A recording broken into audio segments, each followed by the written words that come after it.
គាត់បានប្រគេននៅសិភៅចំពោះព្រះអង្គដែលជាបែរជាសាមយាមមកគាត់ហ្នឹងហើយកាន់ថងយាមដាក់លើប្រហោះហ្នឹងហើយហើយសូមកុំភ្លេចនៅថ្ងៃគឺនិមន្តមករៀនកណាកុំភ្លេចបានសិភៅហើយនិមន្តទៅវិញសឹងភ្លេចមកអីដាក់ម៉ោងរោកណាថ្ងៃថ្ងៃនេះគឺចូលរៀនហើយកណាបើប្រវេសនាការពេលព្រឹកហើយពេលថ្ងៃគឺចូលរៀនតែម្ដងកណា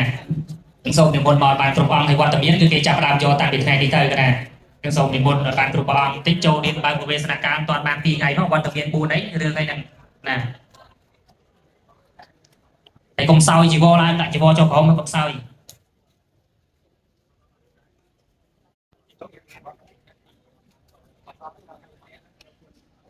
មុនទទួលចិត្តញោមតិចហ្នឹងហ្នឹង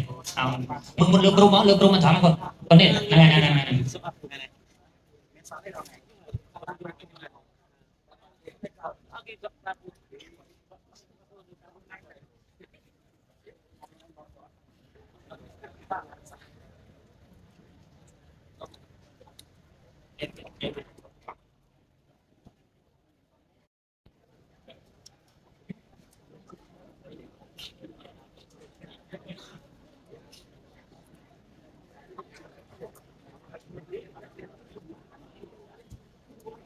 សូមនិមន្តមួយទៅកណ្ដាលចាស់ហ្នឹងហើយ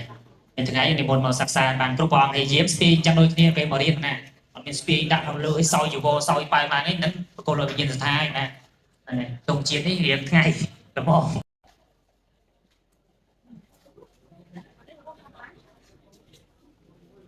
ពេលប្រទេសវិជាកណាហ្នឹងហើយយកមកវាំងមកលេងដល់ដើរសារទឹកអីណាសូមគ្រប់ព្រះអង្គយកប្រទេសកំដាក់វត្តតាមគោលការណ៍